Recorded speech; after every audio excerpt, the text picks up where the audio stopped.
Lucille, we thank God for you and for the spot that you hold in this family. Amen. And I thank God for all of you and the support, tremendous support that you are. To me, hard to mess up too bad with so many people supporting you. And Brother Dan, I love Brother Dan. First thing he said to me this morning was, "You gonna throw up?" Oh, that's ridiculous. I won't do that till I get home.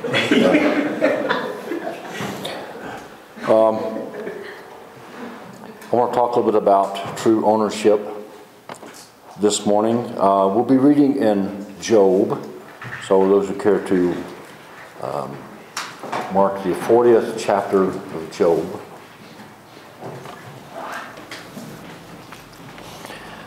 I moved to Rapid City from Texas in 1990, and I bought a house, and I was a first-time homeowner, and I was pretty proud of that. And then a little over a year later, the city came along, and they said, "We're going to expand the road that runs along your property, and your house has to go." It was kind of my first real lesson in eminent domain. We sue in our courts for ownership. We file patents and copyrights. We sign titles and deeds and lay claims for ownership. Ownership gives us status, value, power, security, comfort, and a sense of achievement. But as long as man has lived, there have been wars and battles over ownership, over the control and ownership of lands and territories. And look at the wounds still healing because one human thought they could own another.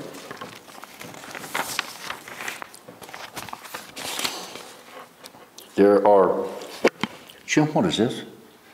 It's just a little microphone. Great.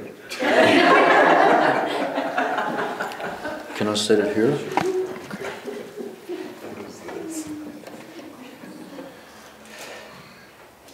There are things that we can bargain for or purchase or inherit, but we don't end up really just possessing those things. God is the true owner of everything. I want to read the 40th chapter of Job and about halfway through the 41st chapter. Job has complained some and sort of questioned God. So God set Job down and he's chewing him out pretty good. And the Lord said to Job, "Will the one who contends with the Almighty correct him? Let him who accuses God answer him." Then Job answered the Lord, "I am unworthy. How can I reply to you? I put my hand over my mouth. I spoke once, but I have no answer. Twice, but I say no more." Then the Lord spoke to Job out of the storm. "Brace yourself like a man. I will question you, and you shall answer me. Would you discredit my justice? Would you condemn me to justify yourself? Do you have an arm like God's? And can your voice thunder like his? Then adorn yourself with glory and splendor, and clothe yourself in honor and majesty. Unleash the fury of your wrath.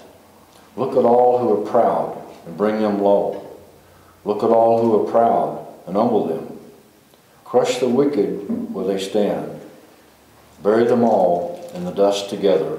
Shroud their faces in the grave. Then I myself will admit to you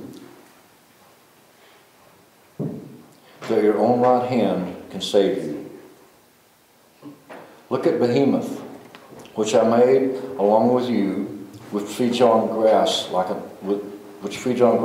ox. What strength is in its loins? What power in the muscles of its belly? Its tail sways like a cedar. The sinews of its thighs are close knit. Its bones are tubes of bronze, its limbs like rods of iron. It ranks first among the works of God, yet its maker can approach it with his sword. The hills bring their produce, and all the wild animals play nearby. Under the lotus plant it lies, hidden among the reeds in the marsh. The lotuses conceal it in their shadow, the poplars by the stream surround it. A raging river does not alarm it. It is secure, though the Jordan should surge against its mouth. Can anyone capture it by the eyes, or trap it and pierce its nose? Can you pull in Leviathan with a fish hook, or tie down its tongue with a rope?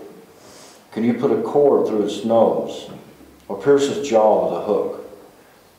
Will it keep begging you for mercy? Will it speak to you with gentle words? Will it make an agreement with you for you to take it as your slave for life? Can you make a pet of it like a bird, or put it on a leash for the young women in your house? Will traders barter for it? Will they divide it up among the merchants? Can you fill its hide with harpoons, or its head with fishing spears? If you lay a hand on it, you will remember the struggle and never do it again. Any hope of subduing it is false. The mere sight of it is overpowering. No one is fierce enough to rouse it. Who then is able to stand against me? Who has a claim against me that I must pay? Everything under heaven belongs to me.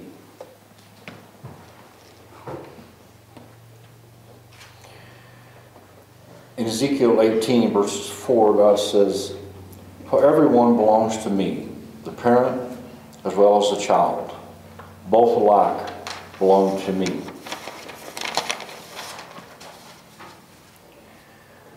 Becky made a point to me a couple of days ago. It was a good point, talking about ownership. She said we own our deeds, and I have to agree with her. We own our thoughts and our deeds. I've worked with enough metals and materials in my life that I have become amazed at all of the elements that make up this earth. Countless elements and things that will combine to produce anything that we need. A few years ago, Boeing contacted me, and they said, "We have a new steel, and we're looking for someone that can make tooling that can cut this steel. But the steel is classified. And we want to know if you're interested in working with it." And I said, "Yes, I'm interested." So they told me a couple of the elements that were in this steel. And they said, "Are you bonded? Or do you have any type of security clearance?" And I said, "No." And they said, "Well, that's a problem, but thank you anyway." A few days later, they called me back, and they said, "Do you have any felonies or any legal issues in your background?" And I said, "No." And they said, "Well, still a problem, but thank you anyway." A few days later, they called me again, and they said, "Can you make steel tools that will cut this steel?" And I said, "Well, I think I can." And they said, "We'd like to try it." So they sent me a sample of this, and I worked with it for a while. And it was amazing, the stuff that they sent to me. The combination of elements that were in it, the properties that it had, the things that it would do, was just truly amazing.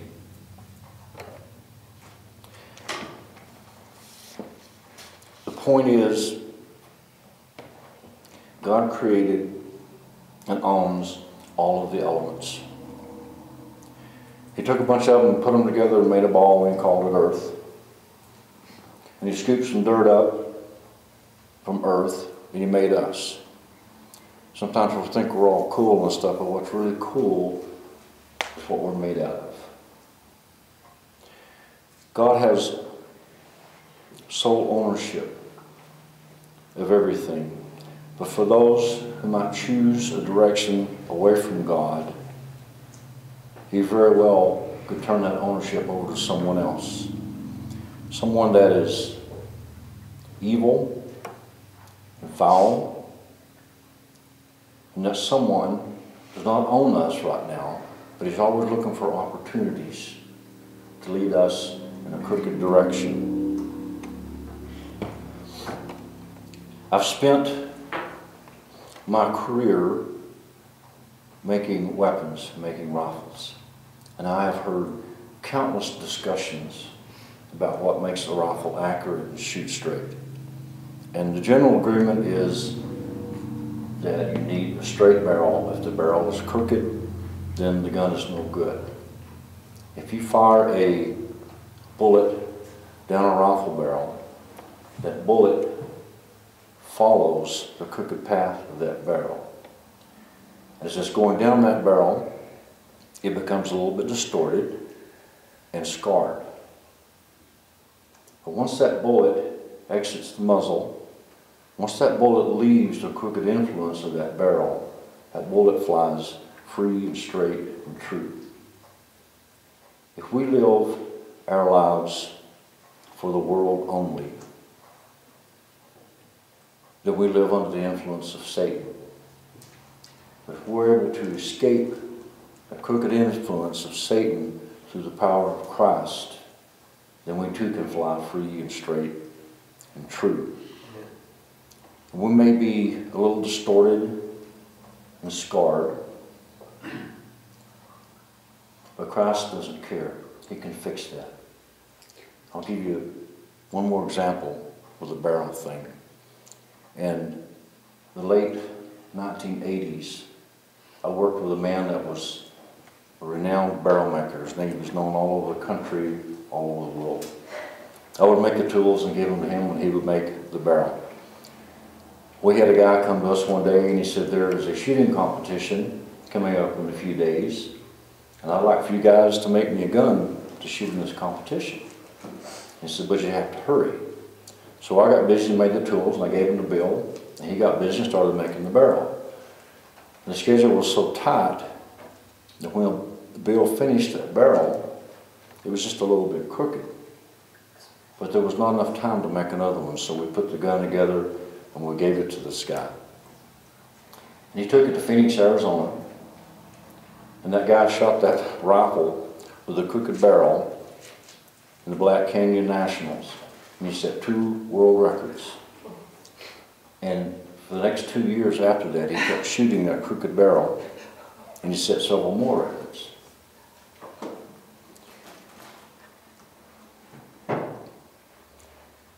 Once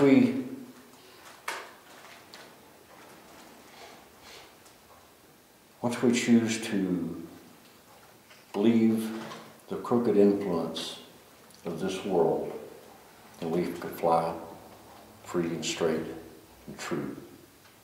And to do that, we give ourselves back to our original owner and let him lead the way. Jim, that's about it. I think I'm done. Thank you, guys.